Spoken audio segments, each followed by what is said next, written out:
Il y a Anne-Catherine Ledeuf qui est directrice déléguée d'Espace Cité. C'est une agence de conseil au pouvoir public spécialiste des politiques de l'habitat. Et vous avez, Anne-Catherine Ledeuf, travaillé sur une vingtaine de projets d'OFS et conseillé également le ministère qui est en charge de ces sujets. À côté de vous, Vincent Laurier, le directeur des COP HLM, c'est la Fédération nationale des coopératives HLM qui représente 175 coopératives HLM en France qui produisent elles-mêmes 7500 logements par an. Et vous êtes, Vincent Laurier, par ailleurs, administrateur de l'OFS Coopérative Foncière d'Île-de-France. À côté de vous, Pascal Masson, le directeur général d'Habitation Familiale, organisme HLM coopératif breton qui produit 200 logements neufs par an et qui en gère par ailleurs un parc de 15 000, président du foncier coopératif Malouin, un OFS, lui aussi créé en 2017. Et enfin, Jean-Baptiste Debrandt, qui est urbaniste au sein des services de la ville de Lille, chef du service de l'habitat à la direction de l'habitat et des risques. Et vous êtes, Jean-Baptiste Debrandt, en charge de la programmation, de l'observation et de l'innovation en matière de logement. Vous avez largement travaillé également sur la création d'un OFS à Lille. Question pour Pascal Masson et puis ensuite peut-être Jean-Baptiste Debrandt pour une question qui porte sur l'opportunité finalement. Vous avez eu la volonté de créer des OFS à Saint-Malo et à Lille. Qu'est-ce qui a justifié l'opportunité de cette création? Quelle est la situation sur vos territoires qui appelait la prise de ce type de mesure? Il faut l'ouvrir, vous appuyez juste une fois. Attendre un tout petit peu. Donc, disons que l'organisme de foncier solidaire lilloise qui a été créé à Lille est l'aboutissement d'une politique qui a été menée par la ville de Lille pour garantir du logement, comme il était dit tout à l'heure, pour tous et partout dans la ville, et structuré par à la fois le réglementaire, puisque nous avons aussi un territoire qui est intégralement couvert par les servitudes d'unicité sociale qui impose jusqu'à 45% de logements abordables dans certains territoires, et aussi ces moyens financiers de Lille, appuyés aussi par la métropole européenne de Lille, qui est la collectivité compétente en matière d'habitat, pour faire venir garantir le maintien de familles, de ménages dans un territoire qui est marqué par une structure du parc extrêmement spécifique dans l'ensemble de l'agglomération, puisque 70% des logements sont en locatif, privé et social. Donc, évidemment aussi, le constat d'une augmentation très significative du prix immobilier, et que, comme il a été dit tout à l'heure, malgré les moyens, malgré quand même un résultat très positif en matière de développement, notamment de produits en accession abordable à la propriété de type PSCLA ou bénéficiant de la TVA réduite grâce à un périmètre, au périmètre notamment QPV. Donc plus de 1100 logements qui ont été livrés, on en a encore plus de 1000 qui sont actuellement en cours de chantier, donc vraiment une appétence des publics, et on touche notre cible. Néanmoins, constat que malgré tout l'argent déployé, plusieurs millions d'euros par la ville de Lille, évidemment, ça ne constitue qu'une opportunité pour le premier acquéreur. Et très, du fait aussi que notre élu à l'époque, la conseillère municipale déléguée à l'habitat, Audrey Linkenef, était rapporteur de la loi Allure sur son mandat de député, et eu un intérêt à un moment donné à pouvoir se saisir du modèle d'inspiration anglo-saxonne pour, d'une certaine manière, aboutir d'une certaine manière à garantir une accession durablement abordable dans le territoire. Donc, en effet, c'est une politique, on est dans une continuité d'action, et aujourd'hui, on est vraiment sur un modèle qui va essayer de faire l'échelle de la ville et d'une certaine manière de suppléer à l'ensemble des dispositifs actuels en matière d'accession abordable de la ville. Alors on reviendra tout à l'heure sur le volet technique et le modèle d'OFS que vous avez voulu créer. Même question à Saint-Malo, quelle est la situation, quel est l'état du marché immobilier et quels phénomènes sociaux cela entraîne-t-il que vous voulez corriger? En effet, Saint-Malo-Dinard, un territoire de littoral. On a depuis des années, même pire que la courbe que tu nous as présentée tout à l'heure, une vraie spéculation foncière et immobilière sur Saint-Malo-Dinard, ce qui fait que les gens modestes, voire avec des salaires tout à fait normaux, sont dans la capacité de travailler, de vivre là où ils travaillent. Et donc, les écoles se dispersent, les équipements ne sont pas vraiment utilisés. Et de fait, la ville de Saint-Malo, depuis une quinzaine d'années, a perdu des habitants de manière très conséquente.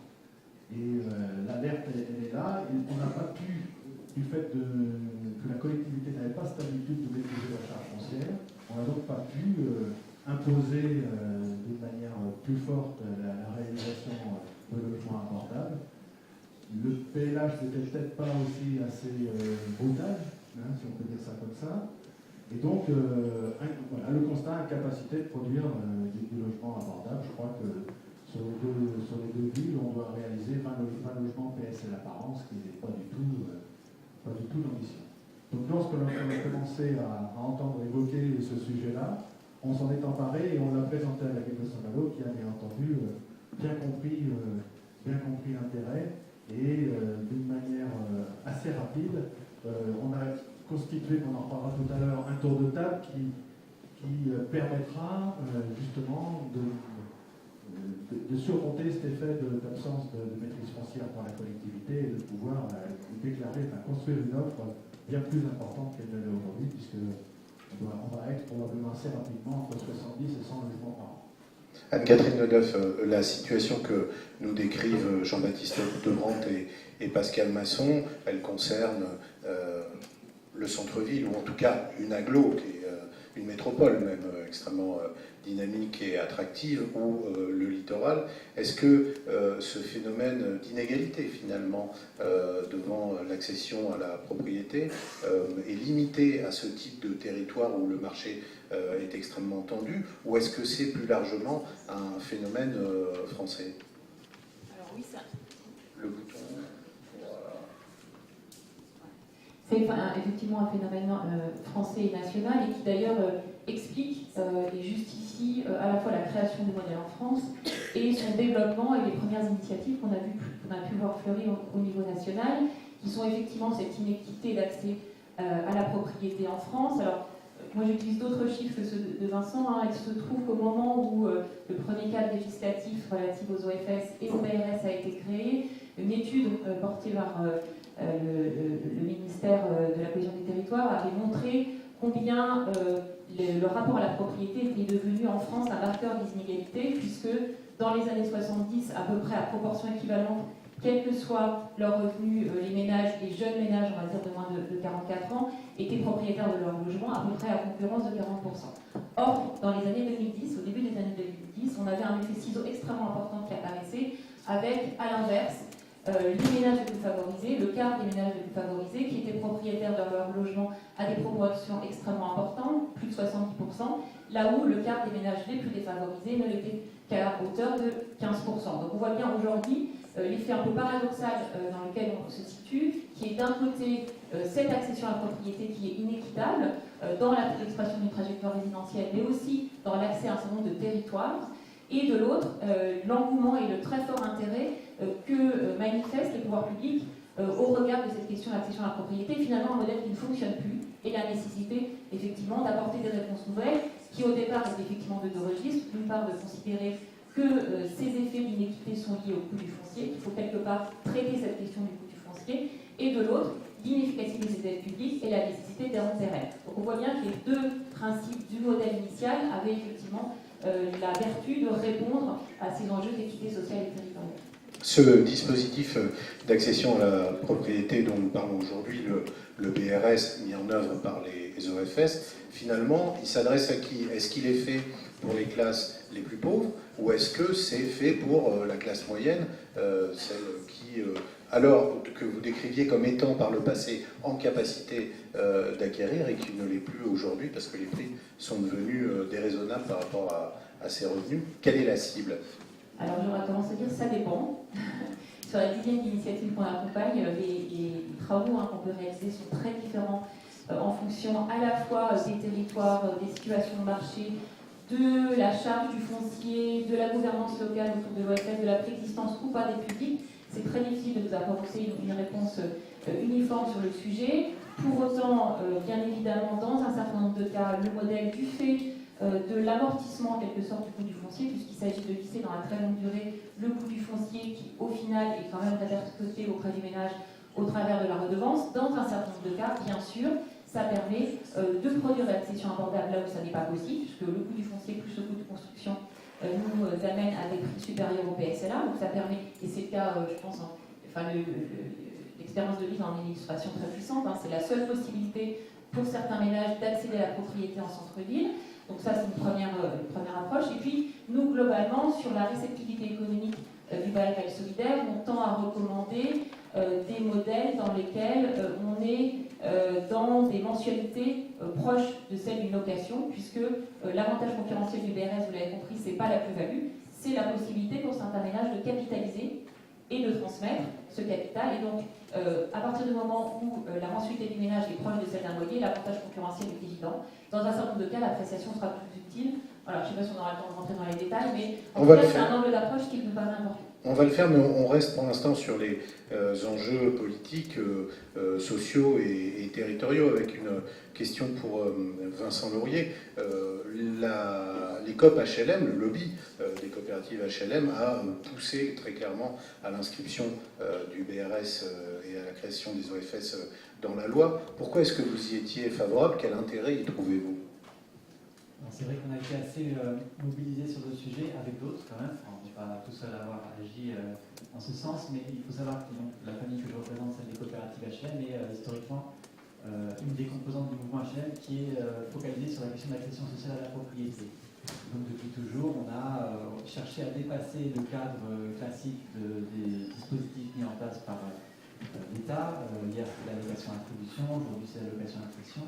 Mais on sentait que ces dispositifs n'étaient pas perfectibles, qu'il fallait aller plus loin. Et donc, à la fois pour permettre le développement du Nord sur des territoires où aujourd'hui on est de plus en plus exclus compte tenu des réactions du foncier, et puis parce qu'on avait, dans notre dialogue avec les collectivités locales, le sentiment qu'il fallait trouver une réponse à la question de la maîtrise de la spéculation, on a été très intéressé par le modèle des CLP qu'on a découvert par l'intermédiaire de l'habitat participatif, qui est un mode particulier de production de l'habitat, et dans lesquels la question de la spéculation est assez centrale. Et donc dès qu'on a été associé aux premières prémices de ce qui allait devenir les OFS et BRS, on a mis toute notre capacité de lobby au service de cette cause-là, avec notre regard d'opérateur aussi, avec une capacité à peut-être préciser un peu les textes et à faire en sorte que le cadre définitif puisse être le plus opérationnel possible, avec un mode de production qui soit le moins différenciant des modes de production classiques, aussi que le dispositif soit compréhensible par les habitants et puisse se développer. Alors ça, sur la compréhension par les habitants et sur l'acceptation même de cette nouvelle approche de la propriété par les habitants, on en reparlera. Toujours une question sur l'opportunité pour vous, Anne-Catherine Ledeuf. Ce qui nous est dit jusqu'à présent, c'est que le BRS opéré par les OFS est un instrument de lutte ou en tout cas de compensation des effets de la spéculation immobilière, ou à tout le moins des effets de la hausse des prix sur des marchés très dynamiques, très tendus. Ils ne sont pas tendus partout, tous les marchés immobiliers n'ont pas le même niveau de tension. Comment est-ce que les acteurs des territoires peuvent-ils évaluer l'opportunité de recourir à ce dispositif ou de recourir à des dispositifs préexistants? Comment on établit un diagnostic finalement? Alors, je vais peut-être reprendre un peu de recul sur la vertu et les attributs du modèle, peut-être pour rebondir aussi sur ce que disait tout à l'heure Vincent. Le modèle OFS-BRS, c'est effectivement une réponse au renchérissement du coût du foncier, au caractère inéquitable de l'accession, etc., etc. Mais c'est aussi un rapport à la propriété administrée. Et de ce point de vue-là, il y a un certain nombre de travaux. Alors, je ne vous réponds pas très directement sur la question des marchés immobiliers, mais il y a un certain nombre Non, mais j'ai remarqué que vous faisiez déjà ça sur la première question, et j'en prends bonne note. Je vais changer de ton. Il y a un certain nombre de travaux que l'on mène, avec d'ailleurs une forte conviction que l'on porte, de mise en place de modèles OFS-BRS sur des sujets qui peuvent paraître exotiques, mais qui au final sont une forme de mise en correspondance entre cette propriété très administrée, on voyait très bien tout à l'heure le rapport un peu de bascule qu'on peut voir dans l'usage et la gestion de son bien immobilier, et donc ce rapport administré à la propriété nous amène par exemple à imaginer la mise en place de projets de baux réels solidaires dans la régulation d'un rapport à la propriété foncière illégale, à côté de Marseille ou même outre-mer, pour vous montrer effectivement qu'on n'est pas du tout sur des sujets de régulation antispéculative, ou de questions de vente HLM qui permet non seulement de régler la question de la plus-value et donc des interrogations qu'on peut avoir autour de la vente HLM, mais aussi d'une forme de gestion plus sécurisée du rapport à la copropriété, du rapport au bien immobilier, d'évolution d'un certain nombre de trajectoires d'ensemble immobilier qui pourraient être jugées défavorables. Quand vous dites illégal, vous parlez de quoi? Je vous parle de construction spontanée dans certains territoires de l'outre-mer. Voilà, ça vous situe encore une fois le spectre très large. Donc des bâtiments qui ont été construits sans permis de construire, sur des terrains qui éventuellement n'appartiennent pas. Alors pourquoi? Et en quoi ça permet de régulariser la situation? On entérine le démembrement foncier perpétuel, c'est-à-dire que le ménage sera propriétaire de son bâtiment et l'opérateur, en l'occurrence ces travaux qu'on réalise avec l'établissement public foncier de la Guyane, restera propriétaire ad vitam aeternam du terrain. Donc on est très éloigné finalement du modèle initial lillois, si je puis dire, de réglage de cette question effectivement du coût du foncier et du caractère antispéculatif. On utilise le modèle de bail solidaire autour d'un de ses attributs, qui est le démembrement foncier, sur des considérations, encore une fois, assez éloignées du modèle initial. Alors je dis ça de manière un peu provocatrice, parce que ça va paraître très exotique, mais c'est simplement pour vous situer la très grande diversité des terrains d'application. Cet après-midi, on évoquera la question des immeubles anciens, des centres-bourgs détendus, sur lequel on travaille avec l'établissement public foncier du Pays Basque, avec deux interrogations, à la fois la recherche d'un nouveau modèle économique, et d'autre part, effectivement, des enjeux d'aménagement du territoire qui dépassent finalement la seule question, effectivement, de ce caractère antispéculatif. Alors on ne le fera pas cet après-midi parce que le directeur de l'EPF du Pays Basque ne sera pas avec nous. Donc si vous voulez en parler maintenant sur les immeubles anciens, faites-le, on n'y reviendra pas. On peut, je ne veux pas trop mobiliser la parole de la première table ronde, simplement... Non, mais alors, si vous permettez, je ne le savais pas, mais est-ce que vous êtes d'accord pour que je pose les questions et que je maintienne un peu le rythme de la table ronde, que je décide de quoi on parle, des trucs qui relèveraient un peu de l'autorité de l'animateur, ça vous irait ou pas? Vous êtes d'accord? Ouais, super. Vous voulez qu'on parle des immeubles anciens alors un peu? Alors, parlons des immeubles anciens.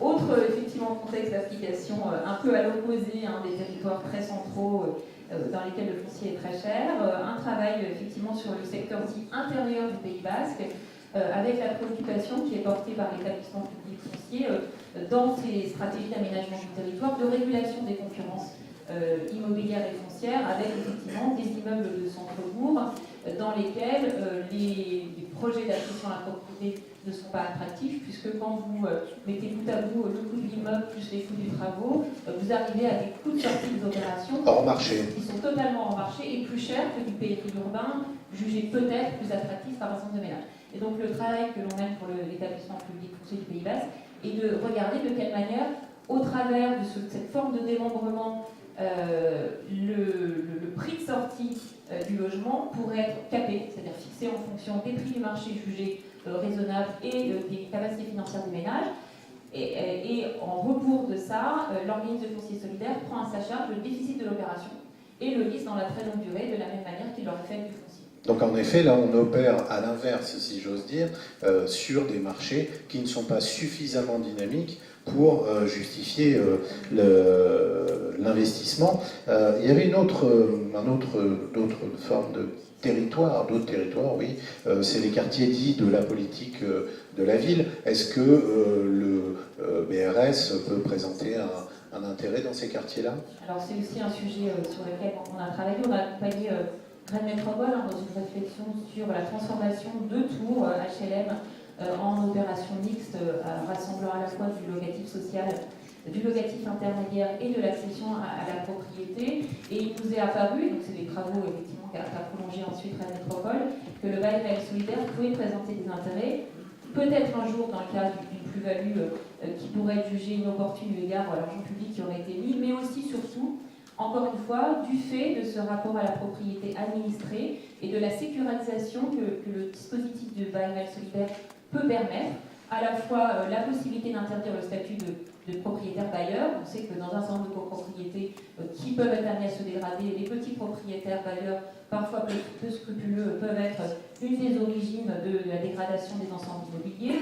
L'agrément des ventes, qu'on a évoqué ce matin, et qui pourrait aussi être mobilisé au regard à la réalité de la capacité financière des ménages, c'est-à-dire que considérer qu'un ménage est trop juste pour acheter un logement, alors l'examen attentif de ses capacités financières peut être observé. La perception de la petite redevance foncière, qu'on a évoqué ce matin, qui est aussi un point de contact permanent entre un tiers, qui est l'organisme de foncier solidaire, et le ménage, et donc on peut considérer que c'est un signal faible d'une difficulté financière, si je puis dire, comme dans le parc social, et qui permettrait a posteriori de mettre en place de l'ingénierie sociale pour accompagner le ménage, etc., etc. Et donc un certain nombre de dispositifs finalement liés encore une fois à cette propriété administrée qui permettrait d'imaginer la mobilisation du bail réel solidaire sur des sujets encore une fois très différents de ce pourquoi il a été imaginé au départ.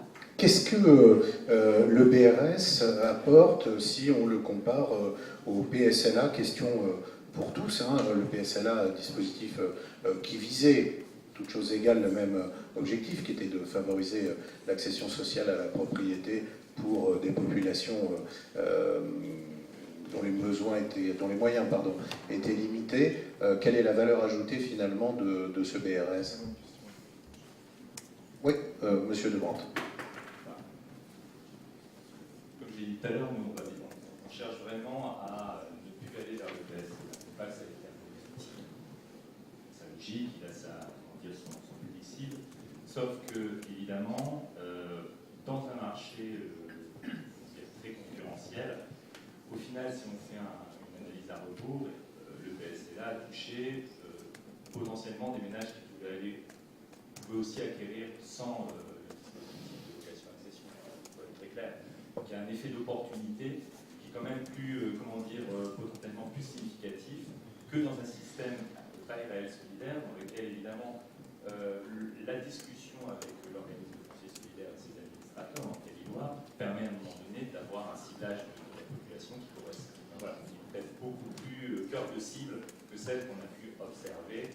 On a parfois eu des ménages, évidemment notre service étant amené à instruire notamment des demandes de financement à des publics en PSLA. On a eu parfois des belles surprises sur les ressources telles des ménages priorisés par l'opérateur. Donc voilà, en effet, très content que certains publics jeunes puissent bénéficier du PSLA, mais très vite ils achètent et vendent des enfants une fois qu'ils ont eu l'option d'achat et les années nécessaires pour sortir en film les échanges de spéculatifs. Donc c'est vraiment pour moi un changement de modèle qui est plus administré, mais on a à l'échelle d'une métropole, de la métropole de Lille, c'est vrai qu'il y a des débats. Et si je parle d'effets concurrentiels aujourd'hui, malgré tout, le législateur a encore, privilégié encore le PSLA sur certaines dimensions qu'on va amener à un moment donné à corriger. C'est le cas, par exemple, du bénéfice de l'exonération de TFPB sur une période de 15 ans, alors que le PRS a une initiative des collectivités bénéficiaires de la TFPB, et par exemple sur le Calidois, nous avons pris la décision, le département nous attend. À Lille, quels sont ce que vous disiez à l'instant avec le PSLA, je le dis de manière caricaturale, mais c'est que finalement, ce sont les riches qui ont profité d'un effet d'aubaine pour s'enrichir un peu plus encore. Je le dis de manière, je le répète, un peu schématique. Vous, avec le BRS et l'OFS de Lille, vous visez quelle catégorie de population? Quels sont leurs métiers, leurs revenus? Où est-ce qu'ils habitent? C'est ma question. Et finalement, dans les statistiques des revenus, des classes sociales, comment se situe-t-il? L'objectif pour nous n'est pas de déterminer une catégorie sociale et professionnelle. L'objectif, c'est de garantir le maintien des familles, l'arrivée de familles sur le territoire de l'île. On dit 70% de parc social, une très forte de l'attractivité des publics étudiants, l'augmentation aussi du phénomène Airbnb, voilà, fait que on voit que notre parc habituel de logement n'aurait plus à sa fonction d'accueil de familles qui sont obligées de prendre leur voiture pour aller travailler sur l'île, puisque c'est l'île qui est le principal pourvoyeur d'emploi de la métropole. Donc ça, globalement, l'objectif, maintenir les familles. On n'est pas sur des catégories, on cherche quand même une mixité aussi des publics, donc on n'est pas non plus contre l'arrivée aussi de familles plus aisées, et il y a des offres qui sont complètement adaptées à ce type de public. Alors, sur la base d'une expérience, parlons peut-être de manière très concrète, parce que maintenant nous avons un recul, puisque nous avons commercialisé la première opération, on va signer les premiers bourrels solidaires utilisateurs dans les semaines à venir pour 14 ménages, le 15e ménage est agréé lors de notre prochain conseil d'administration du 24 septembre prochain. Donc globalement, ce qu'on a remarqué... Décrivez-la nous, si vous permettez, cette opération, sa localisation, la nature des logements. Sa localisation en centre-ville, issu d'un foncier qui appartenait à la ville. En gros, c'est un ancien bâtiment typique, on va dire, de l'architecture universitaire du XIXe siècle, qui avait à un moment donné été parti un petit peu en désuétude par ses occupants précédents publics. Et puis à un moment donné, ça reste une pépite, puisque c'est situé dans le cœur le plus attractif de la ville de Lille. Les occurrences de marché en ancien, c'est 3 700 € du mètre carré dans l'ancien. Voilà. Et en neuf, on atteint aujourd'hui des prix entre 4 500 et 7 000 € en fonction de la nature des produits immobiliers neufs qui sortent, sachant que la ville de Lille est très volontariste, puisque pour nous, le prix fixé en OFS, c'est 2100 € du mètre carré TTC, hors stationnement. Donc voilà, on voit qu'un produit neuf sans clause anti-spéculative dans l'environnement, très vite, à mon avis, il suffit d'attendre quelques années, on sort du radar, on vend, et on empoche une très belle plus-value. Donc déjà, voilà, on crée d'une certaine manière une attractivité, il y a une rareté. Les publics qui sont manifestés et qui aujourd'hui sont attributaires et agréés par l'organisme de foncier solidaire sont essentiellement des locataires du parc privé qui payaient très cher. Voilà, plus de 1 000 €, 1 200 €, qui aujourd'hui, grâce au travail qu'on a fait avec le Crédit Foncier, qui est la banque qui a soutenu notre expérimentation, passe à des redevances qui sont, y compris les remboursements d'emprunts et redevances cumulés à des niveaux entre 800 et 900 € du mètre carré. Donc vraiment un effort sur le pouvoir, un vrai défi sur le pouvoir d'achat. Et le deuxième public, donc on est à peu près à 50-50, et pour quasiment que des Lillois, et bien quasiment.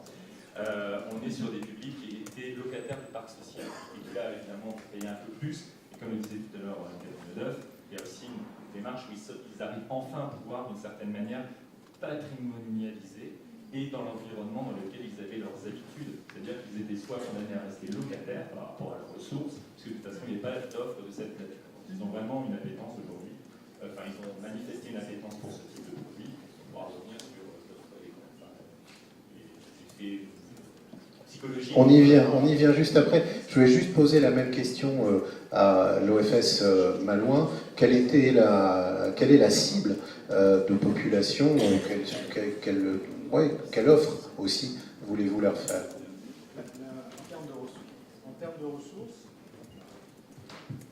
de ressources, c'est les mêmes. On a des ressources plafonnées par les plafonds de ressources PSLA, donc c'est les mêmes. Donc c'est bien dans les règles d'attribution qu'il va falloir dire des choses pour effectivement choisir sa cible. Ce que je vous disais tout à l'heure, c'est que le maire de Saint-Malo, aujourd'hui, il veut des familles. C'est un peu l'histoire. Et donc, on a ciblé les familles. Les projets qui ont été, qui sont aujourd'hui, qui n'ont pas d'information, donc les permis sont obtenus, ce sont des grands logements. Alors, on a à peu près 10 mètres carrés plus que ce que l'on produit à la nature.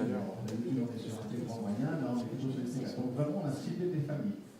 On a fait en sorte que ces prix-là soient tout à fait abordables. Le marché à Saint-Malo, il oscille entre 4 000 et 5 000 €. On va être sur des opérations à 2200, y compris le parking. Donc vous voyez, vraiment l'effort, il est très très important. Ce qui était intéressant par rapport au PSLA, vous l'avez dit aussi, mais c'est vraiment l'enjeu qui séduit les collectivités, c'est que l'on va fabriquer un parc d'accession sociale. Alors, bien sûr... avec un stock durable, puisque avec un stock, avec les prix de revente sont encadrés, c'est ça l'enjeu. Encadrés, et puis c'est aussi une autre offre que l'on va pouvoir administrer, puisque chaque nouvel acquéreur d'un logement ancien va présenter un dossier de demande d'agrément. Donc on va pouvoir, il va falloir mettre en place un outil qui va nous permettre de bien connaître cette demande, cette liste d'attente, et puis de bien connaître les produits qui vont arriver ou qui sont libérés. Donc ça, c'est vraiment l'aspect qui a séduit la collectivité et qui va même la séduire pour aller faire un effort sur un accompagnement financier ou sur... La particularité de Saint-Malo, je vous le disais tout à l'heure, c'est qu'il n'y a pas de réserve foncière. Donc la ville n'a pas le socle de production. Et ce qui est intéressant dans notre tour de table, c'est d'y avoir mis des promoteurs, parce que c'est eux, les promoteurs privés, qui vont développer cette offre foncière, cette nouvelle production. Et donc il a fallu installer des règles aussi avec les promoteurs privés, faire en sorte que les promoteurs sociaux ou d'intérêt généraux soient autour de table aussi pour intervenir dans ces opérations-là. Bref, on a fait un montage comme on peut le faire sur Rennes quand on est en production d'opérations mixtes. Et donc de ce fait, l'offre, elle aussi, va être plus importante. Et elle sera plus facile à réaliser que lorsqu'on était en montage PSLA, qui était d'une autre façon. On va revenir sur le montage de vos OFS, parce qu'il n'est pas du tout de même nature. Dans votre cas, c'est une association qui a vocation, dites-vous, à devenir fondation, et dans votre cas, c'est une coopérative. Je reste sur les prix que vous avez annoncés. En gros, vous sortez des logements qui sont moitié moins chers que le prix de marché. Expliquez-nous, s'il vous plaît, comment vous faites. On est très fort. Oui. C'est pour ça que vous avez été retenu dans le casting prestigieux de cette table ronde. Voilà. Alors donc, l'enjeu, il est de ce que vous avez tapé tout à l'heure, c'est on a deux pôles très importants, le foncier et la production. La production, du bâti, on sait la faire. C'est notre métier de tous les jours. Donc on sait encadrer, et avec notre statut d'intérêt général, on sait aussi ne pas prendre toute la marge qui peut être prise sur certains territoires. Donc on sait où est-ce qu'on va s'arrêter. Ça, on l'a mis en transparence avec la collectivité. Et donc finalement, on a pu présenter les coûts de production et donc à quel prix on pouvait arriver. Donc, la construction en proportion, ça représente combien du prix de vente? Alors les coûts de travaux représentent, dans un bilan avec la charge foncière, à peu près 55%. Okay. D'accord. Tout le reste, c'est soit de l'ingénierie, soit des frais qui sont liés à la production, à la commercialisation, du frais de montage, etc. Et donc ce prix-là, il a été... Voilà, on s'est mis d'accord, donc on l'a encadré dans notre réglementation, on s'est dit dans notre règlement intérieur, on s'est dit, voilà, on va osciller à 2100 €, plus ou moins 5%, parce que ça dépend de ce que quel type de programme on fait. Le premier projet, il est à Roténeuf, c'est un quartier assez huppé de Saint-Malo, et là le marché est à 4 ou 5 000 €. D'ailleurs, il y a une opération qui est juste à côté, en 2 fois plus cher, à 100 mètres de la plage. Donc, vous voyez, on est vraiment sur un territoire de démonstration. C'était l'objet du maire de dire, voilà, on va montrer que c'est possible. Et donc, par contre, donc, tout ce qui est lié à la spéculation, au foncier spéculatif, là, on l'a mis dans l'OFS. Et donc, c'est ce qui fait peut-être la différence, même si on n'est pas allé au bout de la marge. Et donc, l'engagement aussi sur la charge foncière, on l'a décoté, c'est-à-dire on imagine, voilà, sur un territoire, on regarde le marché tel qu'il est, et on l'a décoté d'au moins 20%. De façon à ce que systématiquement, on ait une différence importante. Et le foncier, bon, pour vous redonner tout à l'heure, on a dit travaux, le foncier dans une opération immobilier représente à peu près entre 16 et 25% dans nos coins. On n'est pas en Ile-de-France. Mais voilà. Donc oui, la TVA qui est à 5,5, on en a encore 15%, donc oui, ça vient assez rapidement finalement. Donc il y a, alors, le mécanisme, ça va être de refinancer cette opération en vendant la partie immeuble de cette opération, conservant par là même au sein de l'OFS la partie terrain. Donc vous aurez financé le coût de construction, vous n'aurez pas financé le coût d'acquisition. Qui va payer le terrain au bout du compte? Alors, le montage, le modèle économique qu'on a choisi, c'est d'utiliser le prêt Gaïa de la Caisse des dépôts, qui nous permet de porter avec ce prêt, sur une durée de 60 ans, cette acquisition.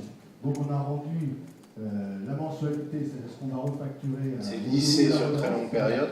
Sur une très longue période, et du coup, c'est quelque chose d'assez abordable. On est, dans les premières estimations, à moins d'1 € par mètre carré et par mois. Mais c'est bien le refacturer aux locataires. Que vous allez refacturer aux locataires sous forme de charge de copropriété, puisqu'en fait la copropriété loue le terrain sur lequel elle... Non, c'est pas ça. Allez-y, expliquez-nous. Ça l'aurait été, on l'a expliqué tout à l'heure, si on avait été avec un bail à construction traditionnel. Là, le PRS a fait qu'on a un bail avec chacun des occupants. Donc la redevance, elle va être facturée à chaque La location du terrain, elle est individualisée. Exactement. Et à chaque fois qu'il y aura une mutation, ce bail va être réallumé et rechargé sur 99 ans pour confirmer ce nouveau loyer. Donc c'est le lissage sur très longue période de l'amortissement du terrain qui permet de sortir des opérations bien moins chères. Effectivement. Alors à cette redevance, on y ajoute les frais de fonctionnement de l'EFS que l'on a voulu réduire au plus possible, les opérateurs, comme nous, prenant leur responsabilité sur ce type de montant. Question pour vous tous. Ce principe de démembrement, est-ce qu'il est d'abord compris par vos acquéreurs potentiels, et est-ce qu'il est accepté, vécu, assumé ou pas? Je vais vous parler d'une expérience qu'on a tentée il y a quelques mois sur une opération de 30 logements où on a séparé le foncier établi, mais là avec la copro, sur une durée limitée de 30 ans. On a pris exemple de ce qu'on a fait il y a quelques années avec le pass foncier. Je ne sais pas si certains s'en rappellent, on avait déjà fait ces événements. Lorsque l'opération est située dans un bel emplacement, dans un emplacement qui répond bien aux besoins d'usage, de recherche d'école ou de recherche d'équipement, etc., c'est même pas une question. Alors, on a vendu ce programme de 30 logements, on l'a vendu en 8 jours. Parce qu'on l'a vendu 2300 € alors que le marché était à plus de 3000. À cet endroit-là, arrête. Donc c'est pas ça. La question c'est comment je peux vivre là alors que je ne pourrais pas de toute façon. Si je rentre dans le logement social, j'ai au moins 2 ans d'attente. Si je peux pas, donc je m'en vais, je prends ma voiture, je fais 30-40 km. Et voilà. Donc c'est réellement le sujet aussi pour. Donc là où il y a un élément qui sécurise, c'est que quand les collectivités sont porteuses ou prescripteurs de ce montage-là. On l'a vu quand le montage PSLA est arrivé, c'était assez compliqué aussi quand il a fallu expliquer que les catégories locataires, puis excellent. Du fait que du portage de la prescription des collectivités, on a une espèce de garantie, une assurance de sérieux. Et alors, bien sûr, il faut rassurer aussi pourquoi je ne pourrais pas revendre. On a rassuré les gens, on leur a dit on a parlé d'épargne tout à l'heure, c'est vraiment ça. On a vu qu'avec une règle de revente qui pourrait se mettre sur l'IRL, on arrive à dégager 3 à 4 000 € de plus-value par année d'occupation.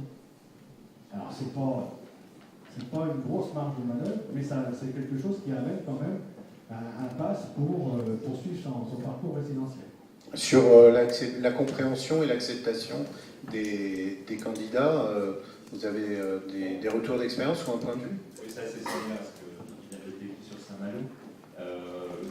L'effet de rareté, la qualité de l'opération, s'appuie sur le désir des gens de rester quand même dans l'environnement, dans l'étude où ils souhaitent poursuivre leur parcours résidentiel. C'est vraiment un facteur facilitant. Malgré tout, alors c'est pas la totalité, mais dans les 14 premiers ménages et le 15e qui va arriver, il y a 2 personnes qui ont même manifesté une même compréhension, une adhésion au caractère antispéculatif. C'est-à-dire, je comprends que, à un moment donné, vu les moyens et les aides qui sont accordées, pour que je puisse en bénéficier, moi je partage ces valeurs-là. Ça s'adresse aussi à lui qui ont une autre, qui sont aussi un peu plus militants d'une certaine manière et qui gravitent après aussi sur des projets d'habitat participatif, etc. Donc, on sent quand même qu'il y a des personnes qui sont en train d'appréhender différemment cette question de la propriété. Et c'est aussi le cas, parce que malgré tout, la question foncière, quand on discute avec les gens, quand on est dans le collectif, c'est peut-être un peu différent d'une fonction individuelle.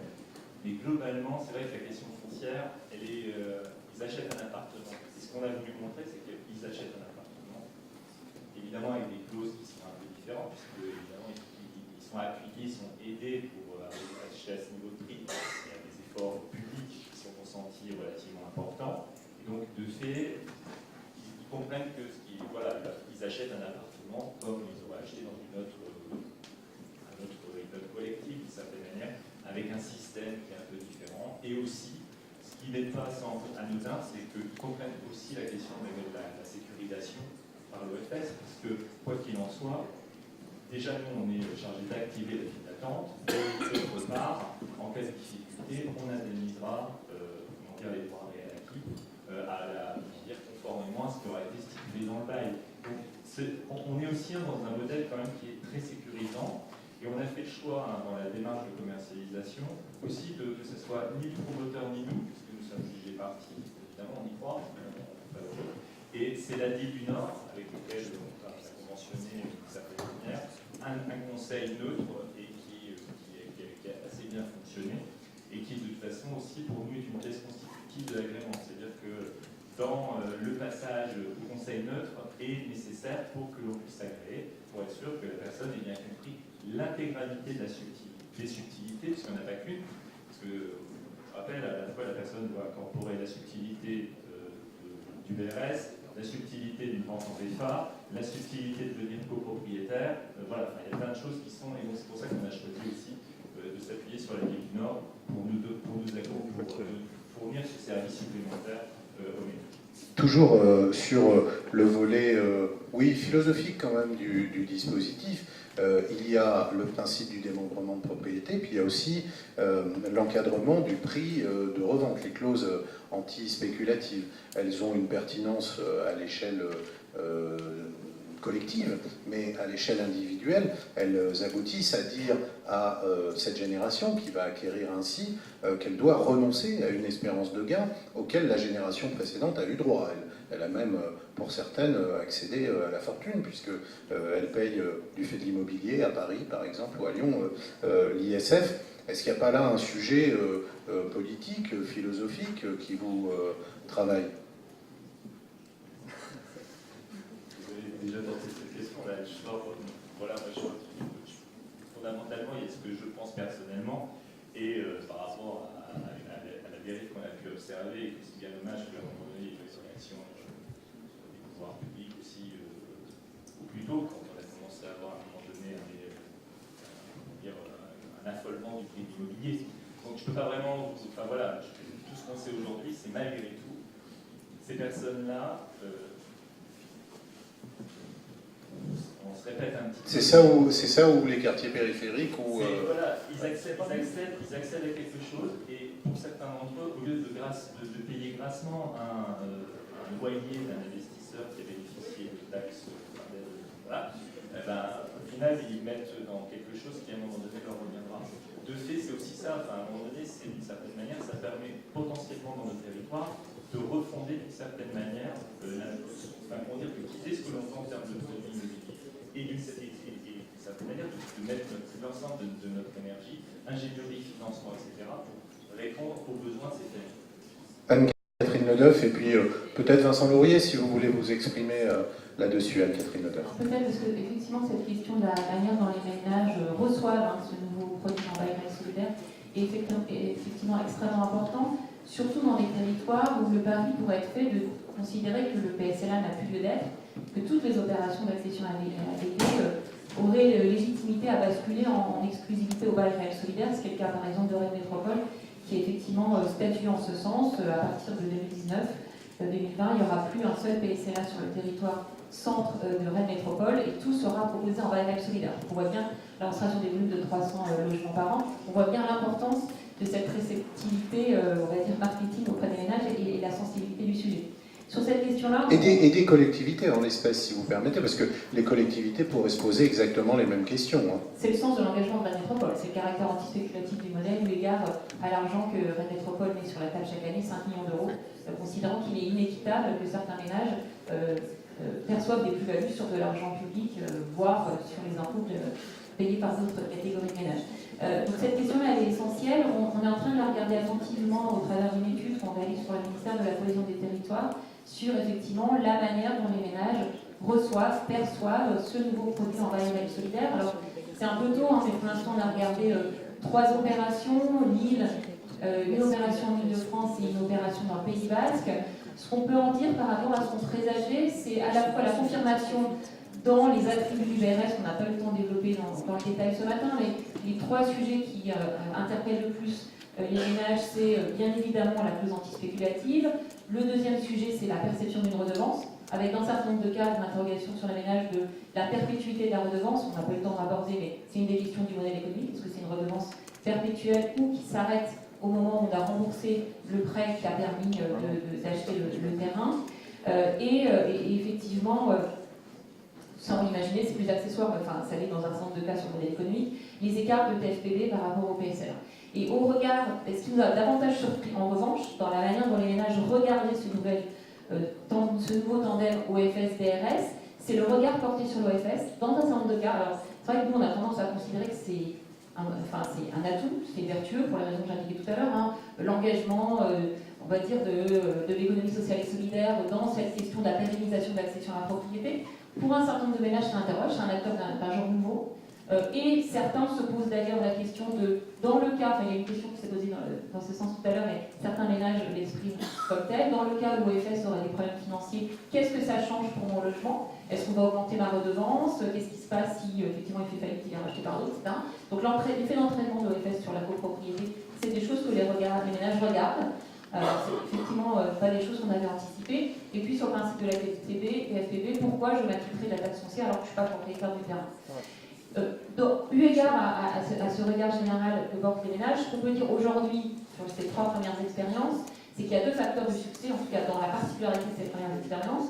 Le premier, c'est effectivement ce couple écart de prix, décote, rareté du bien, où là, à partir du moment où on est effectivement dans un bien rare, ou avec des écarts de prix avec le marché, ou le BSLA significatif, alors ça écrase, si je peux dire, toutes les contraintes du BRS, ça c'est le premier point. Et deuxième point, c'est la véracité et l'effet de levier, effectivement, de la capacité à constituer un capital, et qui finalement est assez déterminant dans la bascule et le choix de recourir effectivement à l'acquisition en BRS.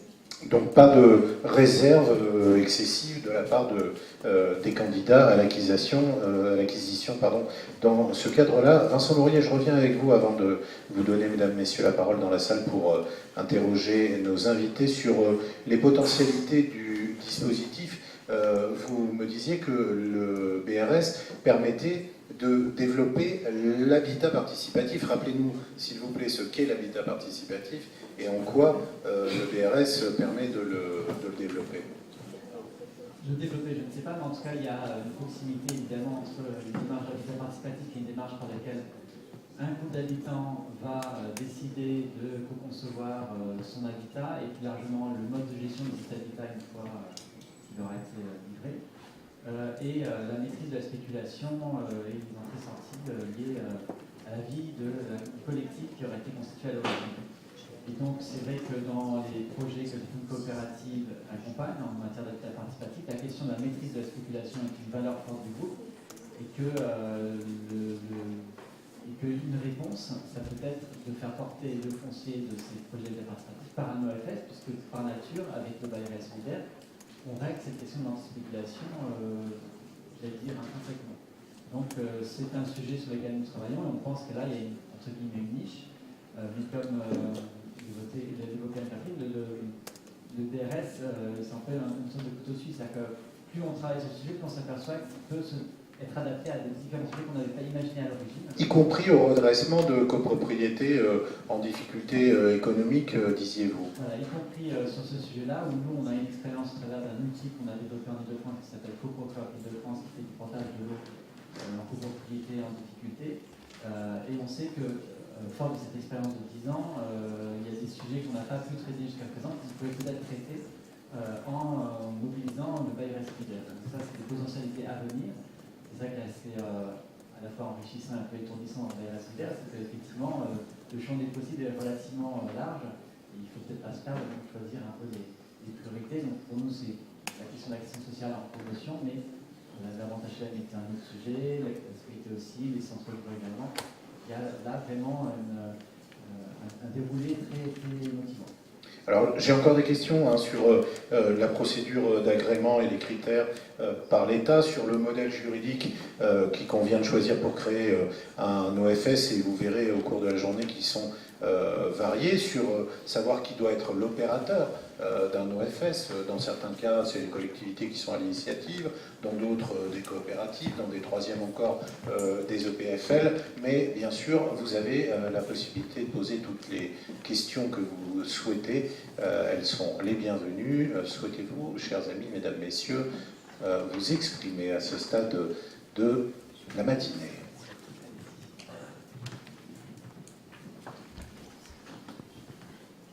Monsieur le Président, et puis, Monsieur le Président, on prend la question de Monsieur et puis on revient vers vous. Monsieur, juste devant vous, Madame. Bonjour, Jean-Paul Lebas. Je veux savoir dans quelle mesure, notamment pour les collectivités locales qui sont présentes ici, l'OFS pourrait représenter un outil d'intervention foncière systématique, voire même de portage foncier temporaire.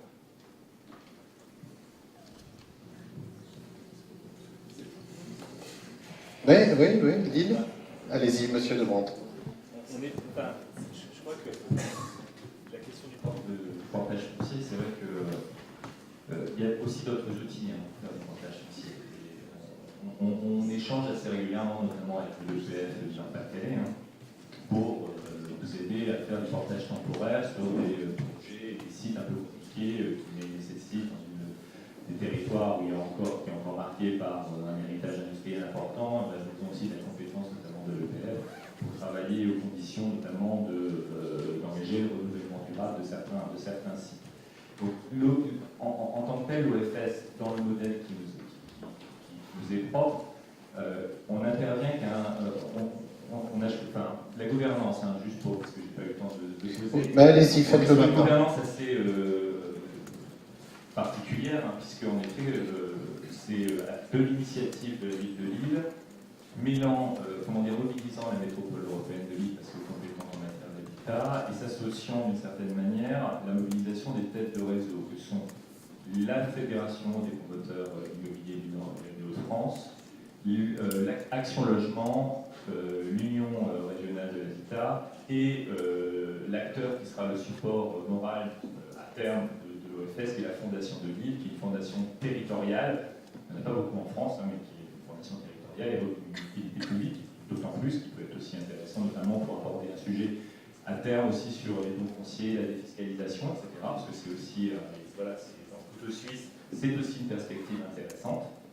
Et l'objectif, c'est, on n'a pas la compétence de maîtrise d'ouvrage, on laisse les opérateurs qui ont une habitude, les bailleurs sociaux, les coopératives, ou bien encore les promoteurs, produisent du logement d'accession abordable à la propriété. Et on intervient à un moment donné de manière très spécifique dans la réalisation d'une opération. En gros, certains moments clés d'une opération que vous connaissez tous, et on assure d'une certaine manière, on n'a pas vocation à assurer du portage foncier. Pour des raisons assez fortes, c'est que porter du foncier, c'est aussi des charges importantes, et ça voudrait dire réinterroger complètement notre modèle économique. En gros, pour information, nous, on achète un volume foncier, globalement, qui correspond à une consistance, c'est-à-dire le nombre de logements qu'on peut produire, et dans la foulée, on redonne à l'opérateur le premier bail réel solidaire opérateur initial, qui, lui, se charge de commercialiser dans les conditions contenues dans le bail au public cible, avec lesquels l'OFS conclura le fameux utilisateur, puisque, comme il a été dit tout à l'heure rappelé par Vincent Lopti, le bail est réductible au fur et à mesure de l'avancement de la commercialisation. Et après, ça vit son voilà, je pense que ça interroge complètement votre question, c'est une autre forme de modèle, et je ne suis pas sûr que l'OFS soit le meilleur de portage foncier. c'est mon premier regard, mais certainement... Oui, ce que vous nous dites, c'est que le métier des OFS, c'est pas de faire des opérations de portage, c'est de détenir du foncier durablement pour permettre à des opérations de se faire. Et de garantir d'une certaine manière cette affectation en matière d'accession, soit dans le calcul social, soit en accession à la propriété, ou plutôt de forme à terme. C'est ça l'objet, c'est-à-dire de garantir d'une certaine manière l'accessibilité financière du parc de logement, avec les multiples. Philippe Alpi. Oui, je me permets de prendre la parole. C'est l'agriculteur qui entend la mobilisation du foncier, parce que là aussi, revenir sur une gestion vertueuse du foncier, ça a du sens pour moi. C'est l'élu local qui prélève l'impôt à un moment, qui décide de l'augmentation ou pas de l'impôt, qui se dit finalement la finalité de l'impôt sert durablement au travers de l'impôt dédié à ces opérations, du moins l'argent public qui sert, parce qu'on le voit trop souvent, on fait une opération de requalification au centre-ville, ça coûte très cher, et puis 10 ans après, c'est tombé dans les mains du privé qui fait en fait la valeur ajoutée pour la collectivité, qui réalise la valeur ajoutée pour la collectivité. Donc là, il y a quelque chose de doublement vertueux, parce qu'on est sollicité. Alors le président de l'EPF le voit aujourd'hui à l'échelle de Bourgogne-Franche-Comté. Il n'y a pas que les grandes villes qui sont sollicitées pour la requalification centre-bourg, centre-ville, et c'est peut-être là aussi qu'il faut creuser.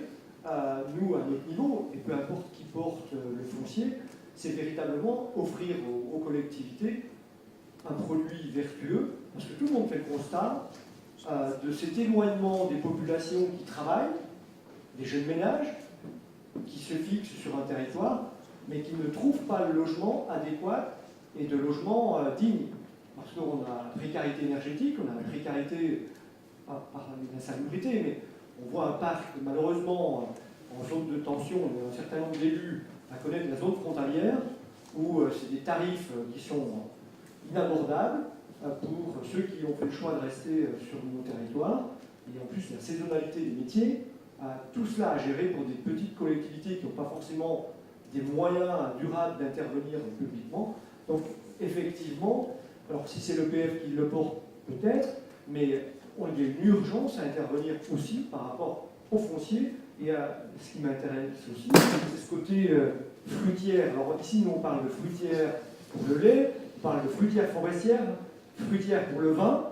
Et si demain, on peut parler de fruitière pour le volet de la gestion du foncier, ça me convient très très bien. L'esprit coopératif, participatif, je pense que c'est à l'aube de cette nouvelle gestion du foncier, je pense qu'on doit tous se mettre autour de la table pour mobiliser ces fonds publics.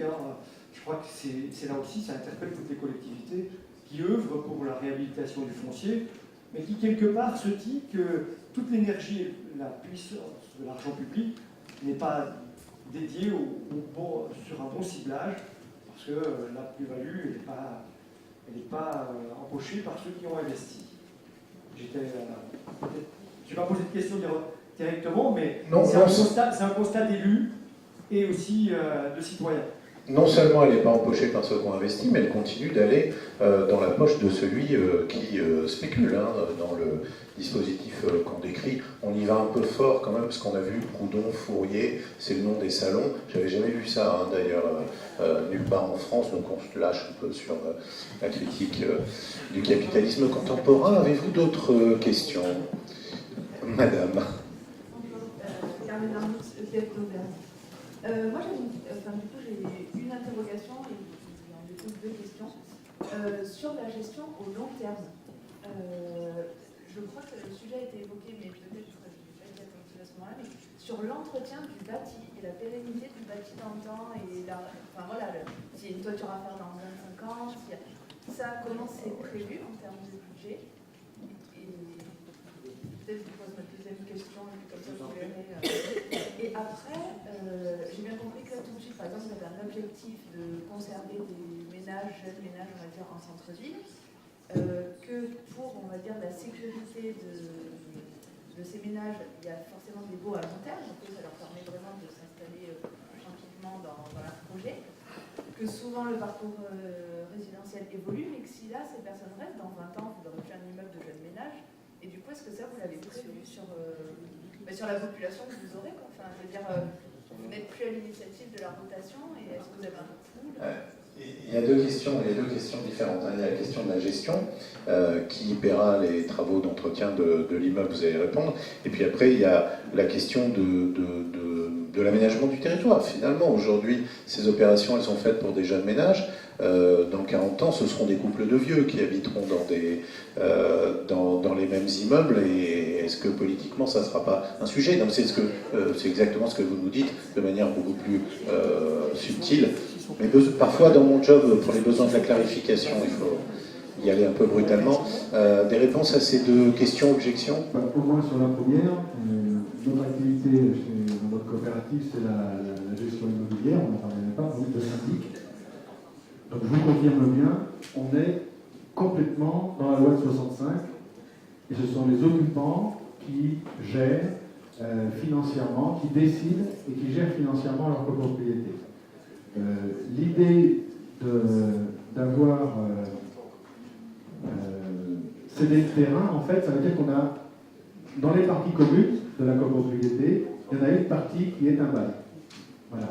Le bailleur du terrain, de cette partie commune, on est en train de regarder pour que qu'on demande au syndic de cette copropriété que ce syndic l'informe pour que du fait qu'il amène sa garantie de rachat à un moment donné, dans 10, dans 20, dans 30, dans 40 ans, pour qu'il soit informé de l'état de la copro. Mais il n'a aucun moyen pour agir.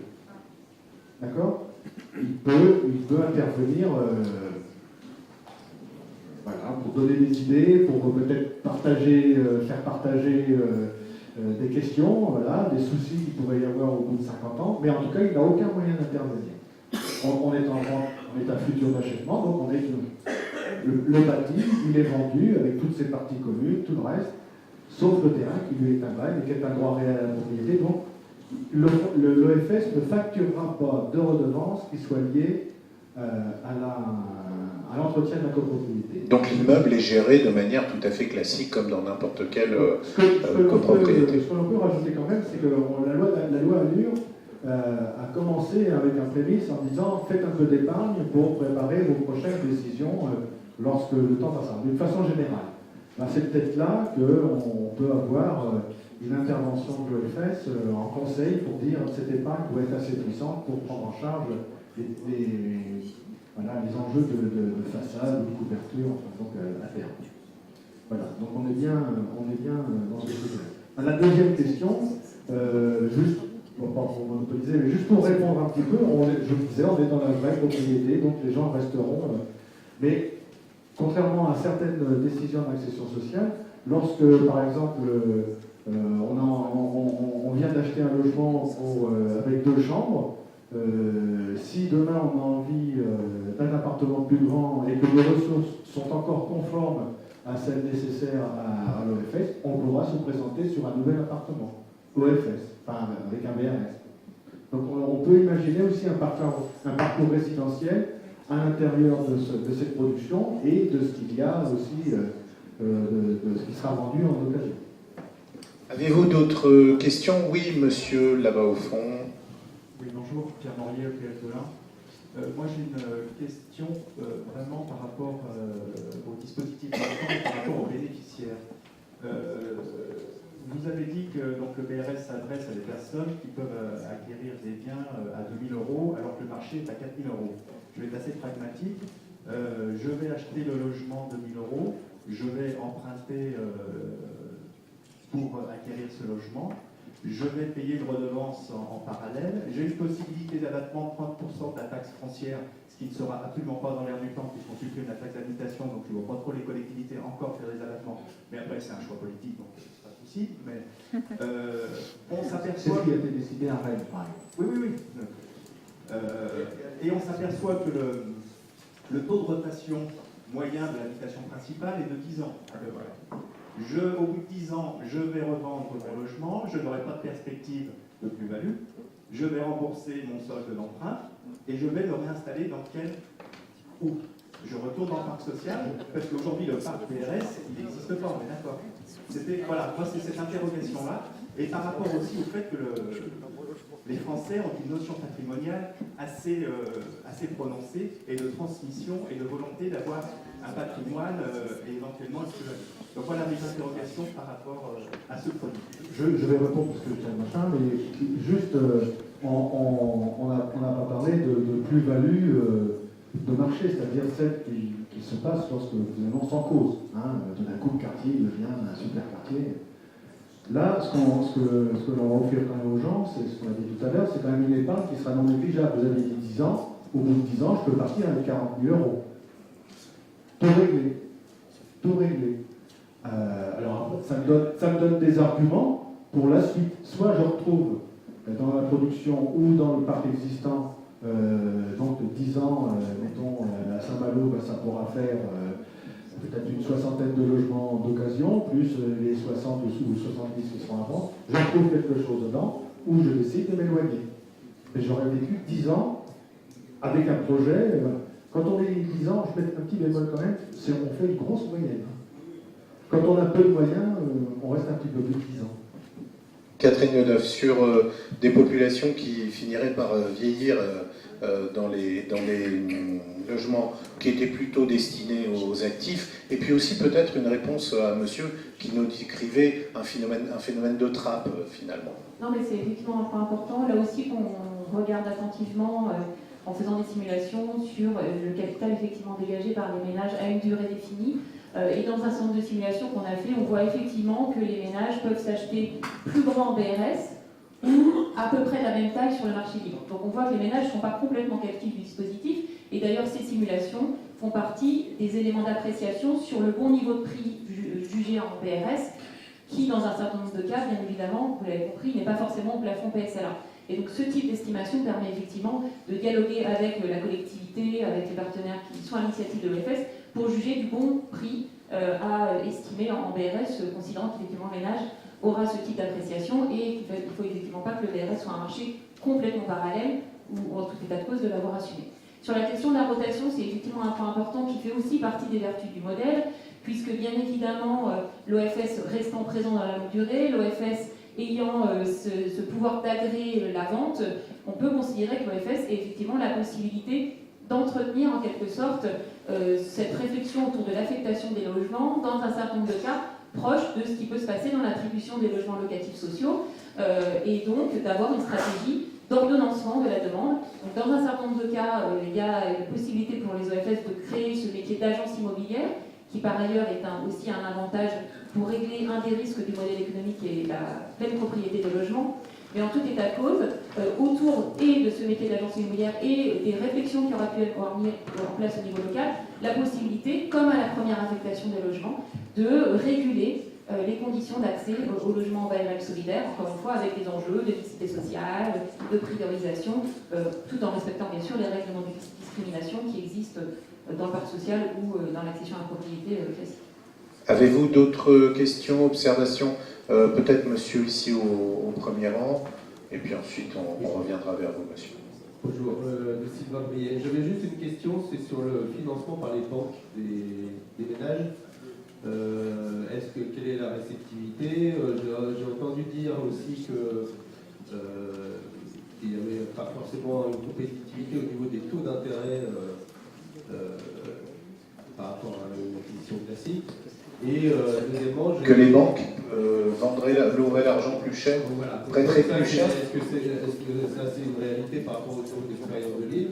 Et deuxièmement, je sais par exemple que pour le projet d'OFS en Vendée, les banques coopératives se sont mis dans le capital de la coopérative, etc. Donc il y a aussi le lien qu'il peut y avoir entre un OFS et des banques coopératives de marché qui financent les ménages. Alors, cette question, si vous permettez, de l'ingénierie juridique des OFS, on la traitera plutôt cet après-midi, avec vous notamment, et avec vous tous, si vous voulez poursuivre la discussion. En revanche, la question de monsieur était très précise. Est-ce que les banquiers prêtent de la même manière à des gens qui achètent dans le cadre d'un bail réel solidaire ou pas?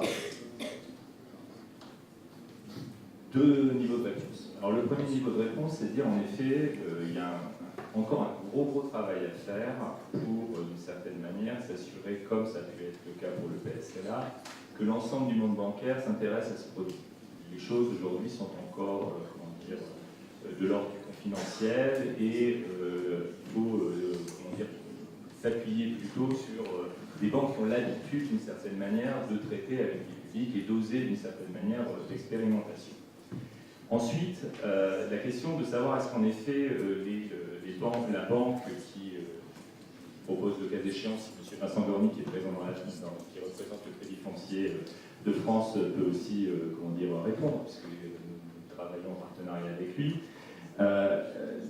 Aujourd'hui, la question de la banque prend un risque, et évidemment, je pense que l'observation, leur observation porte d'abord sur la solvabilité des ménages et le risque, et que le jeu du taux évolue. Cependant, dans la discussion qu'on a eue avec le Crédit Foncier, c'est que les choses qui pouvaient apparaître habituellement quand on est dans le monde concurrentiel de la banque, avec des gens qui vous disent « j'ai pas beaucoup d'apport, mais en réalité j'ai un bel apport, et vous allez donc me faire un taux relativement plus important », a été gommé d'une certaine manière avec un package qui est un taux qui a été défini et que par rapport au montage immobilier adapté à chaque famille, c'est le même taux. Alors c'est le même prix d'acquisition.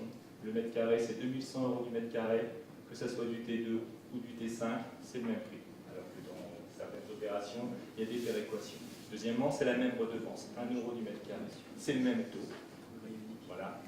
C'est le même prix. Voilà. Donc il y a une sorte de package qui fait qu'au final, évidemment, dans une réalité, peut-être parce que après, je n'ai pas une lecture précise de chaque ménage qui ont pu bénéficier financière d'une certaine manière, peut-être que s'ils avaient acheté en pleine propriété, dans un territoire en politique de la ville, dans lequel un produit similaire avec un bénéfice de la TVA réduit, ils auraient pu avoir un taux beaucoup plus concurrentiel possible, mais ce n'était pas leur choix. Donc voilà, donc, oui, je pense qu'ils payent un taux super, enfin, je ne vais pas laisser Vincent Gorny réagir, oui, c'est un taux plus important qu'un taux d'une banque classique, voilà, pour le Crédit Foncier, mais au moins ils ont un paquet d'ensemble. Vous disiez, quand monsieur demande, oui, monsieur. Alors le micro pour monsieur, parce qu'en fait il répond à ce qui vient d'être dit à l'instant, et puis on terminera cette séance de questions avec vous, monsieur. Oui, bonjour, Vincent Gorny, donc pour le Crédit Foncier. C'est vrai que pour ce qui est de l'approche bancaire, on s'est évidemment posé la question pour intervenir de savoir si on allait traiter les accédants en BRS comme des accédants à la propriété classique. J'entends au travers des débats et aussi de l'intervention de Vincent Lerouzic que le sujet du BRS, du montage OFS BRS, finalement est un sujet quand même d'appréhension assez nouveau du sujet de la copropriété, de la propriété, et on voit que parmi les intervenants, les visions, et c'est d'ailleurs tout notre sujet, les visions aujourd'hui sur les montages OFS BRS sont différentes suivant les acteurs, suivant les intervenants. On a Pascal Masson qui nous dit tout à l'heure, finalement, c'est une vraie propriété, et puis on entend parler de propriété administrée.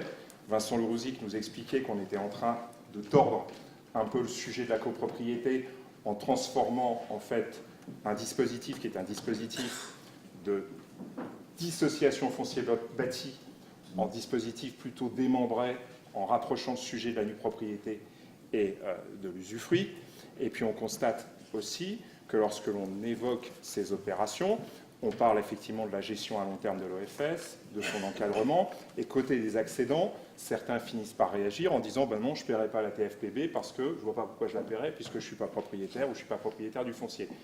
On considère quand même, et je pense qu'effectivement je rejoins plutôt la position de Pascal Masson, qu'on est vraiment dans une accession à la propriété avec un droit réel, donc qui est de très longue durée, qui assimile en fait le dispositif BRS à une propriété. On accède à la propriété sur la construction et on a des droits réels, effectivement, de très longue durée sur le foncier qui nous permettent d'intervenir en prenant une garantie hypothécaire, tout simplement comme on le fait sur une vraie propriété.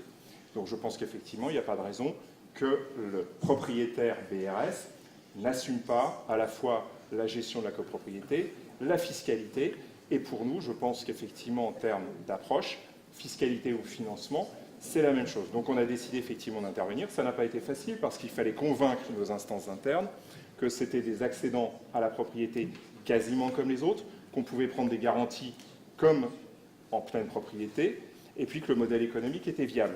Ce que je pouvais ajouter à l'intervention de Jean-Baptiste Debrandt, c'est le fait qu'effectivement, lorsqu'on a décidé d'intervenir, s'est posé la question de l'apport personnel.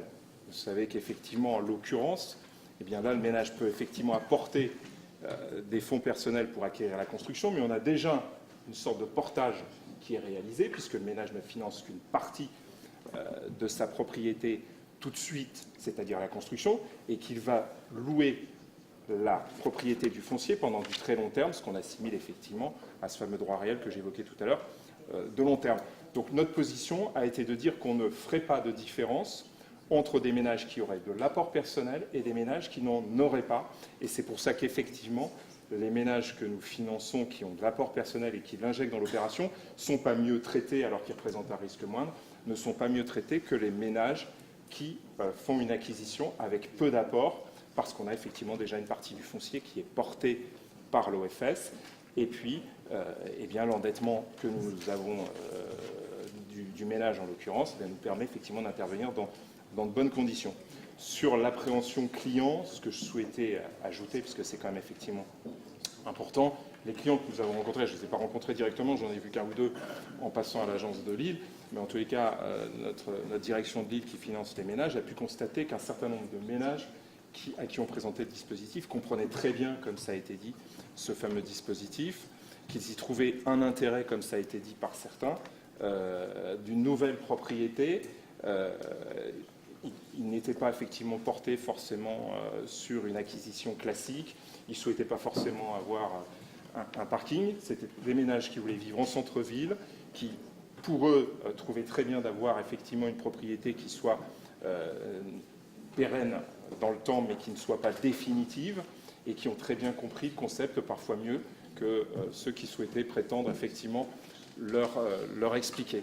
En revanche, pour répondre aussi à une dernière question, je pense, pour compléter la réponse tout à l'heure de Jean-Baptiste Debrandt, il ne faut pas considérer, alors étant considéré effectivement que les ménages seraient des propriétaires comme les autres, ils sont considérés, j'allais dire comme les autres, ils vont être propriétaires de leur logement, ils vont suivre effectivement une vie qui sera comparable à celle des autres propriétaires. S'ils souhaitent revendre, eh bien aussi la durée de vie moyenne de leur opération rejoint la durée de vie moyenne des autres propriétaires, effectivement on les verra quitter leur propriété de toute façon à la fin du BRS 99 ans ou moins, c'est certainement, à la fin peut-être effectivement de leur contrat de prêt, mais ils vivent comme les autres et il faut sans doute considérer aussi le passage en BRS dans un certain nombre, pour un certain nombre de ménages comme finalement simplement une étape de leur parcours résidentiel. Ce n'est pas une propriété définitive comme on l'est quand on achète un bien en pleine propriété, donc pas trop de distinction par rapport à cela. Voilà, merci. Merci à vous, monsieur. On n'a pas évoqué ce matin, ou peu, la question de l'ingénierie juridique des OFS. On n'a pas détaillé non plus leur modèle économique, la question des risques qu'ils pourraient prendre, la question du financement de leur activité. C'est ce qu'on fera en grande partie cet après-midi. Ce sera dans cette salle à partir de 14h. Merci à Anne-Catherine Ledeuf, la directrice déléguée d'Espacité, à Vincent Laurier, le directeur des COP HLM, à Pascal Masson, le directeur général d'habitation familiale, et à Jean-Baptiste Debrandt des services de la ville de Lille. Le déjeuner a lieu au rez-de-chaussée, dans le hall, là où avait lieu le café tout à l'heure. Reprise des travaux ici à 14h. Bon appétit à tous.